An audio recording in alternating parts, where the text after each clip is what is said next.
Jami, let me start with you. Do you think Joe is going to get his wish and get it soon? Well, first of all, he used the word murder. I just have to clear this up because everybody's throwing around the word murder. There wasn't necessarily a murder committed here. I know we're all very upset that Michael Jackson is dead. I know they've now labeled it a homicide, but a homicide is not necessarily a murder. That's number one.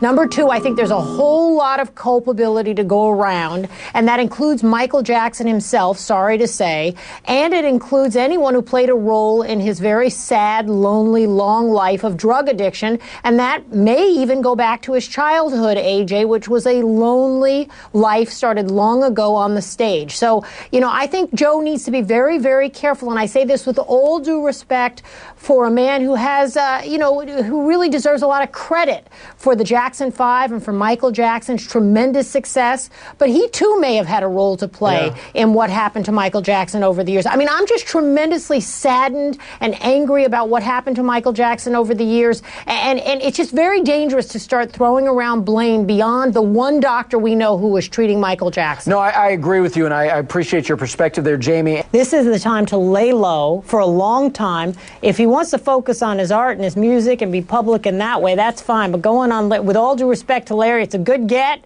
Congratulations, you got Chris Brown to talk to. But if I'm his lawyer and if I'm his mama, I'm telling him to shut up, go back to Virginia, don't be talking. You're not going to say anything that's going to convince the public to come. You got a few people who are on your side who want to see you straighten up and fly right. Let's just see you do it. Put your money where your mouth is. And I do believe that maybe he doesn't remember what happened, because I think when they go into this white rage, they don't remember. These batterers don't remember. But if he says, this is not who I am, who you are is what you do. This is who you were. And now you need to become someone else. There's a problem there, too. He's got 5 years he needs to stay away with this woman he says he's still in love with. His mama's in touch with her, which is a problem. And if he goes anywhere near her, within 10 yards of this woman he says he's still in love with, then he's in violation. And that sentence comes crashing down on his head. Chris, listen to me, man. Get your life back in order. And then maybe the career will follow. But if prison comes down on your head, there's not going to be any career. No.